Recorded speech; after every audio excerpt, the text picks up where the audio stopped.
अस्सलाम वालेकुम स्टूडेंट्स, कैसे हैं आप सब लोग। उम्मीद है कि आप लोग हमारी ऑनलाइन क्लासेस के सिलसिले में जो लेक्चर्स आप लोगों को मिल रहे हैं डिफरेंट सब्जेक्ट से उनसे फ़ायदा उठा रहे होंगे और अपनी बुक्स के साथ इन टच होंगे। आज का जो हमारा लेक्चर है वो है थर्मो रेगुलेशन के हवाले से।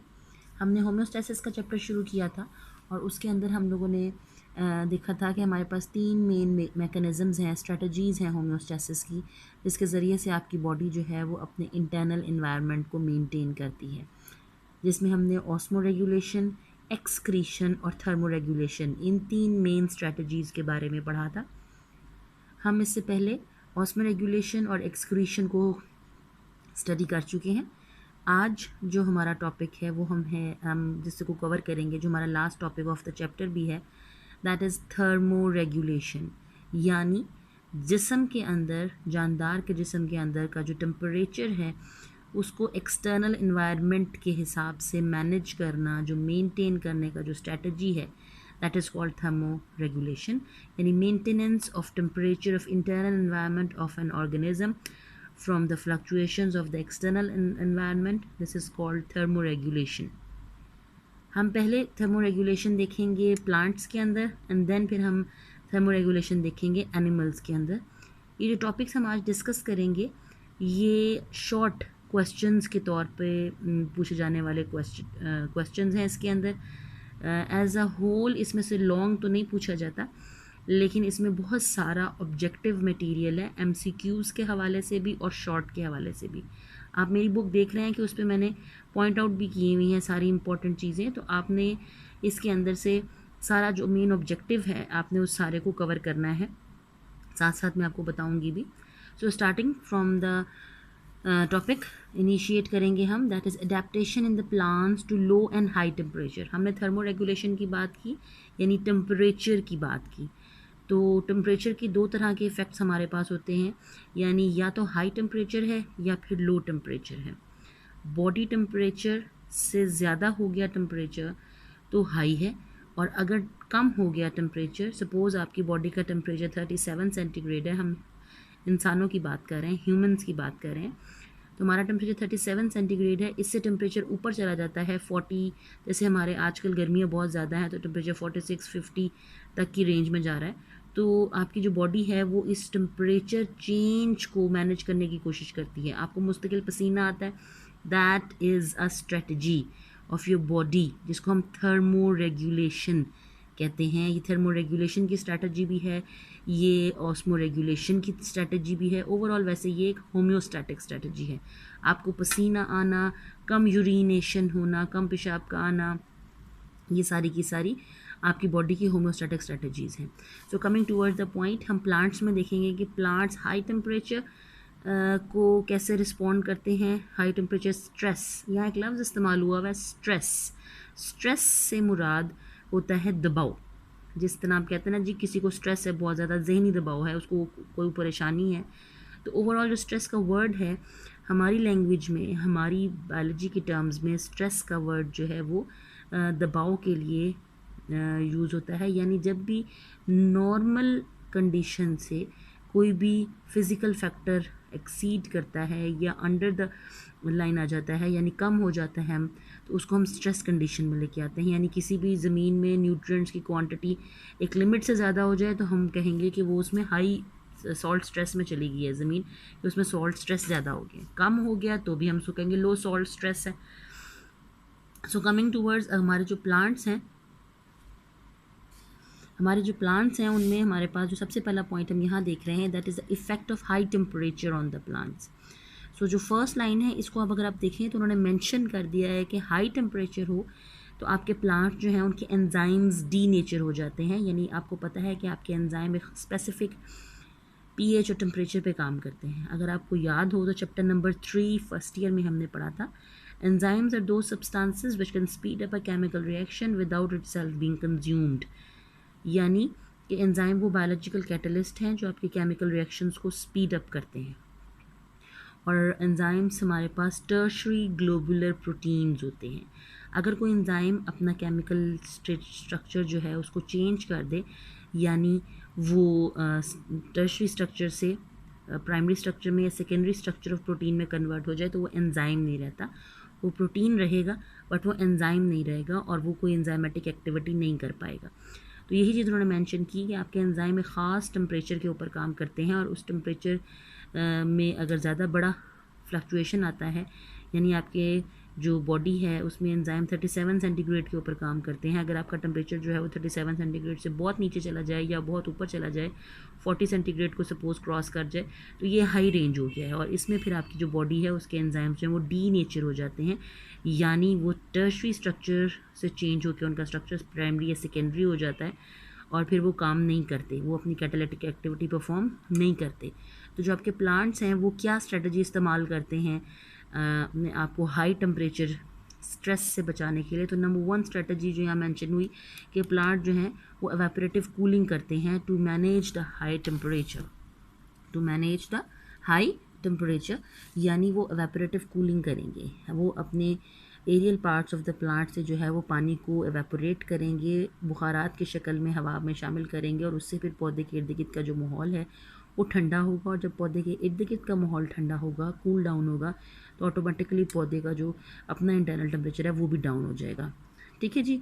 लेकिन इससे एक इशू ये भी होता है कि जब पौधे बहुत ज़्यादा एवेपोरेटिव कूलिंग करते हैं तो फिर उनके इर्द जो है उनको वाटर सप्लाई बहुत ज़्यादा चाहिए होती है फ्रॉम द रूट्स, के पानी ज़मीन से उनको ज़्यादा मिल रहा होगा तो वो एवेपोरेटिव कूलिंग करेंगे। अगर पानी ज़मीन में है ही नहीं मिल रहा तो फिर पौधे एवेपोरेटिव कूलिंग नहीं करेंगे।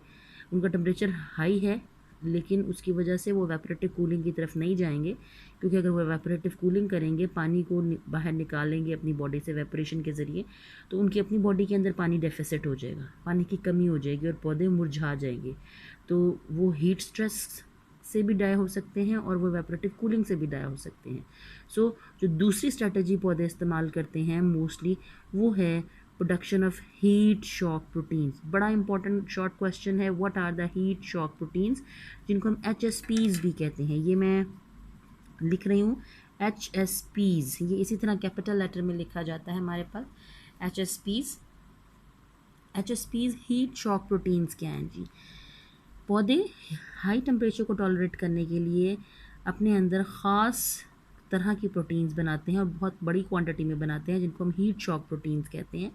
ये प्रोटीन्स जो होती हैं वो एंजाइम्स को एम्ब्रेस कर लेती हैं। एम्ब्रेस का मतलब क्या है कि उसको उसके साथ अपने आप को अटैच कर लेती हैं और उस अटैचमेंट की वजह से आपके जो एंजाइम्स हैं वो अपना टर्शरी ग्लोबुलर स्ट्रक्चर जो है उसको लूज़ नहीं करते, और चूँकि वो प्रोटीन उनके साथ अटैच हुई है लिहाजा उनका जो टर्शरी स्ट्रक्चर है वो मेंटेन रहता है और वो डी नेचर नहीं होते हैं। ठीक है। सो प्लांट की 2 तरह से स्ट्रेटजीज ले ली हाई टेम्परेचर को मैनेज करने के लिए। Number 1 to do evaporative cooling, number 2 to produce heat shock proteins. Next, low temperature को पौधे कैसे मैनेज करते हैं, यानी बहुत ज़्यादा टेम्परेचर लो हो गया तो फिर क्या होगा कि प्लांट्स के सेल के अंदर साइटोप्लाज्म है। आपको पता है हर जानदार का सेल जो है वो साइटोप्लाज्म पे कंसिस्ट करता है और साइटोप्लाज्म का मतलब है कि वाटर कंटेंट 80 to 85% जो है वो हर सेल के अंदर पानी होता है।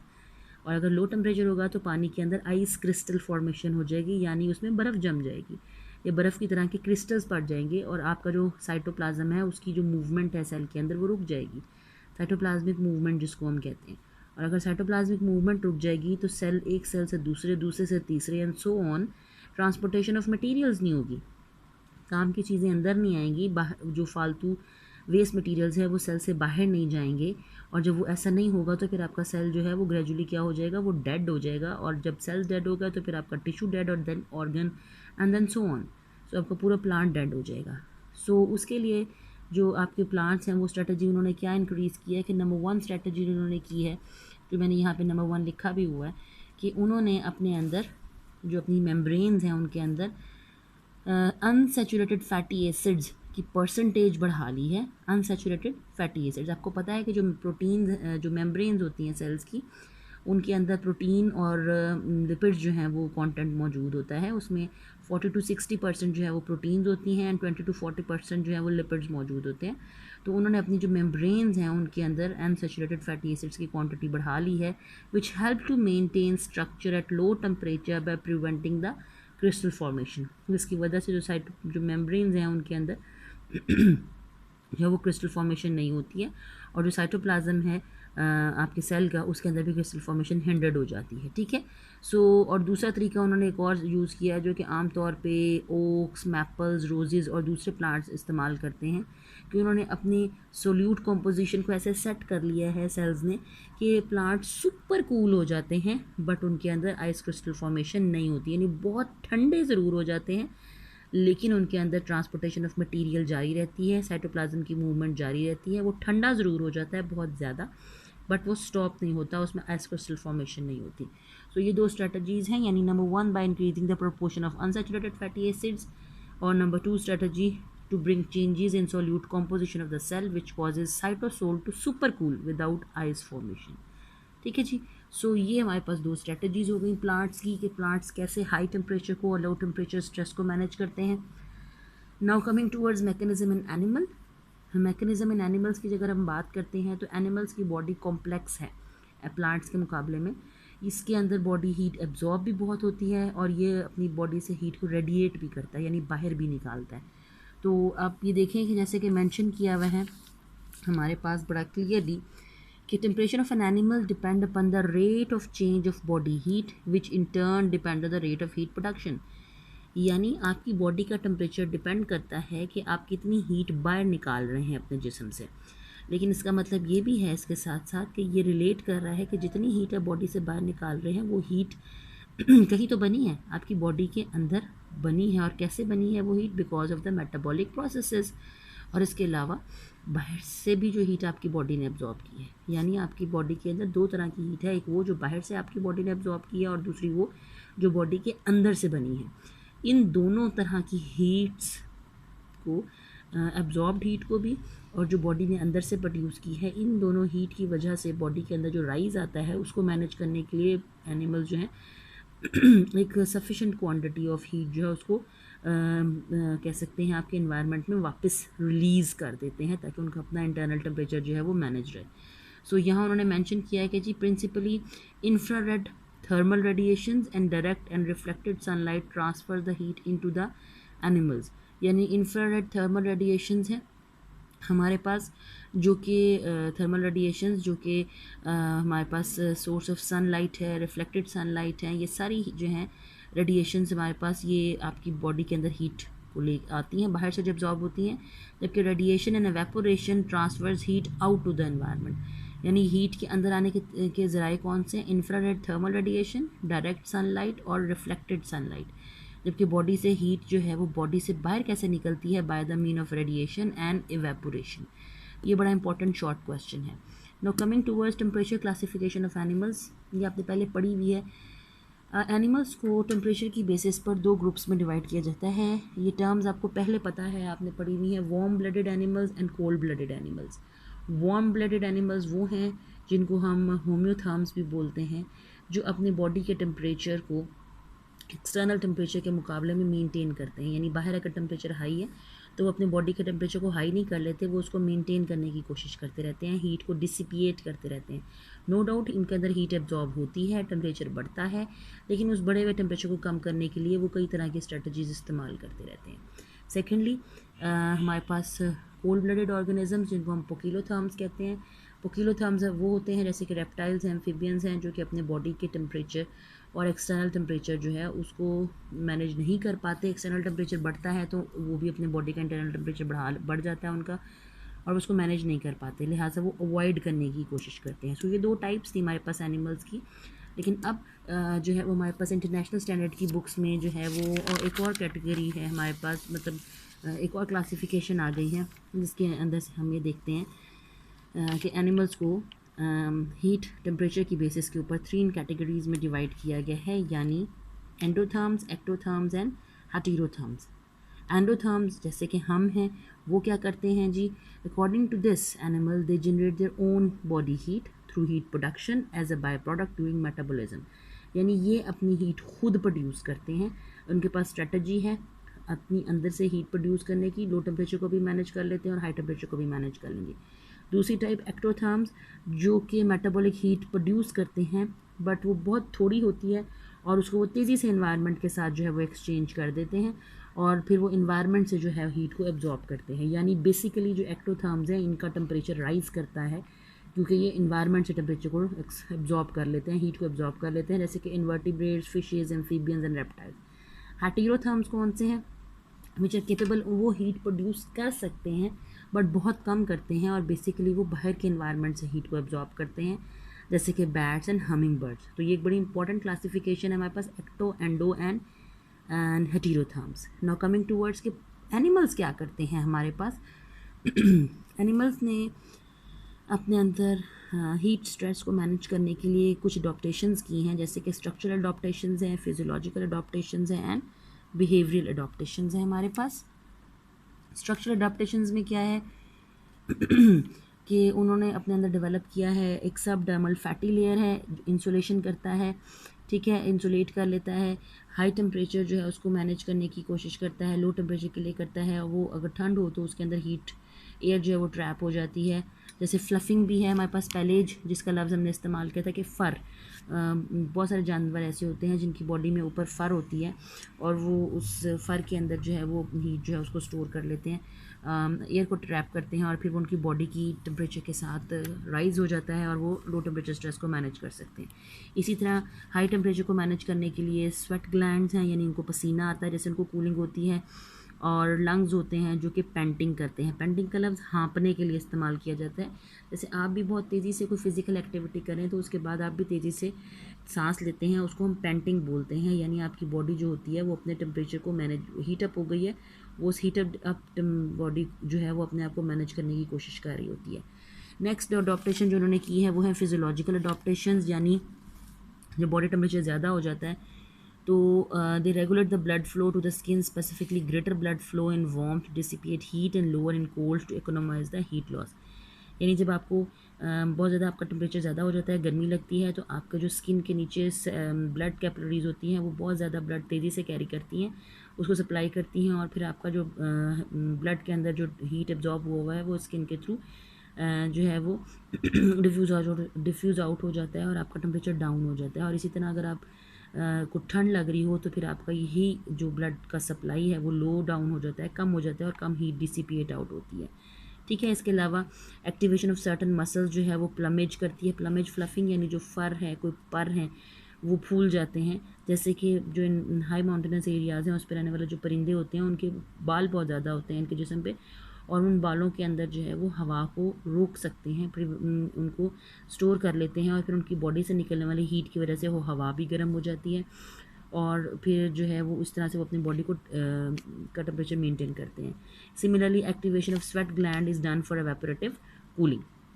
नेक्स्ट बिहेवियरल अडॉप्टेशंस हैं, ये तो बहुत ही कॉमन है, जैसे बिहेवियर में चेंज है, यानी कि जो एनिमल्स हैं हाई स्ट्रेस कंडीशंस में, हाई टेम्परेचर कंडीशंस के अंदर जो है वो अपने आप को दिन के टाइमिंग्स में अवॉइड करते हैं, सनलाइट में वो बाहर नहीं निकलते, अपने आप को बरोज़ में छुपा लेते हैं, यानी अपनी जो उनके होल्स हैं ज़मीन के अंदर अंडर द सॉइल उनके अंदर छुप जाते हैं, और रात को जब मौसम ठंडा हो जाता है, टेम्परेचर डाउन हो जाता है, तब वो रात के टाइम निकलते हैं अपनी फूड की सर्च के लिए।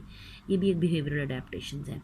Next coming towards thermoregulation animals, mammals यानी ह्यूमंस की बात करेंगे तो आपकी बॉडी में आपको पता है कि आपका टेम्परेचर, ये टॉपिक भी ज़हन में रखिएगा कि ये टॉपिक भी जो है वो लॉन्ग क्वेश्चन के तौर पे नहीं है, ये एक शॉर्ट क्वेश्चन के हिसाब से, इसमें जो इंपॉर्टेंट डेफिनेशन है वो हम यहाँ भी देखेंगे इस पैराग्राफ में, जिसमें हम देखेंगे कि इंसान जो है उनका टेम्परेचर, मेन टेम्परेचर जो रेंज है, नैरो टेम्परेचर रेंज है वो 36 to 38 सेंटीग्रेड है, जिसके ऊपर उनकी जो बॉडीज़ हैं उनके एंजाइम्स हैं बड़ा अच्छा काम करते हैं। तो उन्होंने मेंशन किया हुआ है कि rate of metabolic heat production जो रेगुलेट होती है उसको बैलेंस करना पड़ता है, और जो रेट ऑफ हीट प्रोडक्शन है is increase by increasing muscle contraction. यानी अगर आपकी बॉडी को हीट की ज़रूरत है, जैसे कि सर्दियों में होता है कि टेम्परेचर लो हो जाता है, तो आपके मसल्स जो है वो तेज़ी से कॉन्ट्रैक्ट करते हैं, मूव करते हैं, और इससे हीट प्रोड्यूस होती है, जिसको हम कहते हैं शिवरिंग थर्मोजेनेसिस।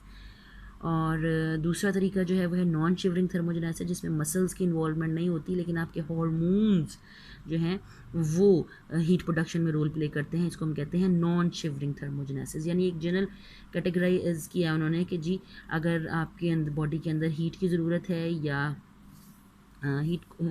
बॉडी में हीट रिक्वायर्ड है, तो वो शिवरिंग थर्मोजेनेसिस या नॉन शिवरिंग थर्मोजेनेसिस के ज़रिए जो है वो आपकी बॉडी जो है वो हीट प्रोड्यूस कर सकती है। Now coming towards to this last point that is in cold temperature आप मैमल्स कैसे बिहेव करते हैं. Mammals have various mechanisms to regulate the heat exchange with their environment. Vasodilation and vasoconstriction, यानी vessels जो हैं, ब्लड वेसल्स की बात कर रहे हैं हम, आर्टरीज एंड वेन्स जो हैं वो या तो फैल जाती हैं या फिर वो सिकुड़ जाती हैं, यानी वेजोडाइलेट कर जाती हैं, वेजोकंस्ट्रिक्ट कर जाती हैं, और वो इफ़ेक्ट करती हैं हीट एक्सचेंज को and may contribute to the regional temperature difference with an animal. On a cool day, a human's temperature may be several degrees lower in arms and legs than in the trunk, यानी एक ठंडे दिन में आपका जो temperature होता है वो आपकी बॉडी के मुकाबले में आपकी लेग्स और आर्म्स का टेम्परेचर बहुत ज़्यादा कम होता है. where the most vital organs are situated.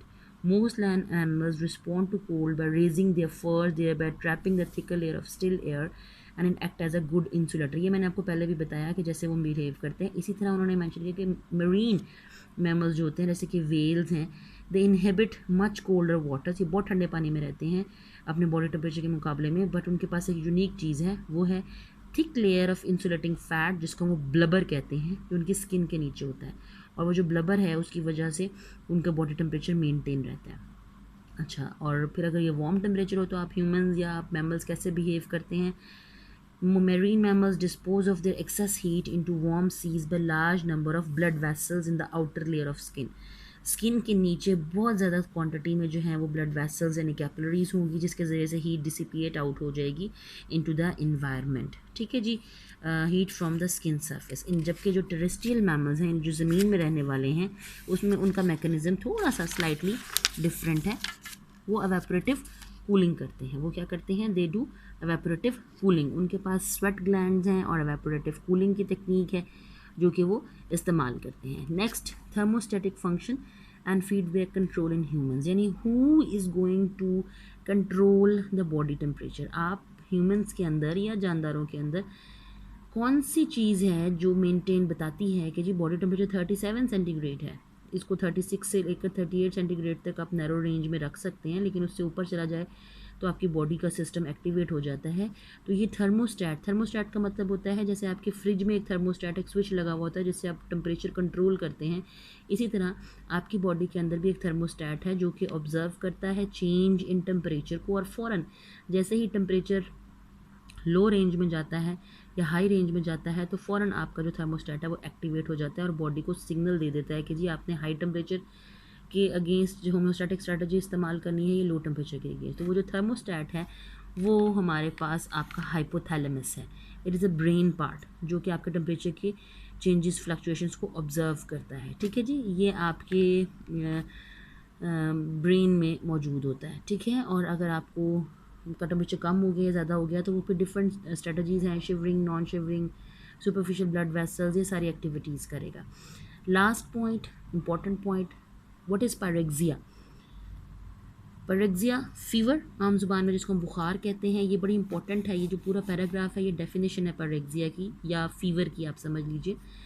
In bacterial and viral infections mainly leucocytes यानी white blood cells increase in number. जब आपकी बॉडी में कोई इन्फेक्शन होता है तो वाइट ब्लड सेल्स की तादाद बढ़ जाती है उससे लड़ने के लिए. The pathogens and the blood cells produce chemicals called pyrogens. तो जो बैक्टीरियाज या जो भी पैथोजन होता है जो बाहर से आया डिजीज़ कॉज करने के लिए, वो एक केमिकल बनाता है जिसको हम कहते हैं पायरोजिन. ये पायरोजिन जो हैं वो डिस्प्लेस कर देते हैं set point of hypothalamus above the normal point of 37 centigrade. यानी ये हाइपोथैलेमस को डिस्टर्ब, ये केमिकल्स जिसको हम पायरोजिन कहते हैं, ये 37 सेंटीग्रेड से के टेम्परेचर सेटिंग पॉइंट को डिस्टर्ब कर देते हैं. आपका हाइपोथैलेमस जो है वो आइडेंटिफाई नहीं कर पाता और टेम्परेचर जो है वो राइज होना शुरू हो जाता है. सो फीवर और high temperature help in stimulating the protective mechanism against the pathogen.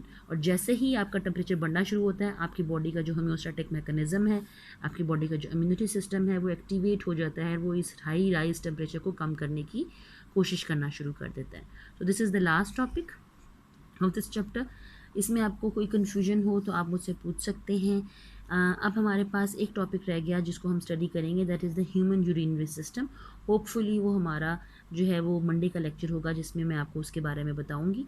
और जो है आप उसके बाद आप मुझे एक ओवरव्यू देंगे, आप अपने कमेंट्स में या व्हाट्सएप ग्रुप के अंदर जो है वो आप मुझे उसके बारे में पूरे चैप्टर के बारे में एक ओवरव्यू देंगे कि इसके बीच में कोई पॉइंट ऐसा जो आपको क्लियर ना हुआ हो. तो फिर एक अलहदा से मैं एक लेक्चर जो है उन पॉइंट्स के ऊपर दूंगी जो आपको किसी भी टॉपिक में इस चैप्टर के हवाले से क्लियर नहीं हुए होंगे। Thank you very much.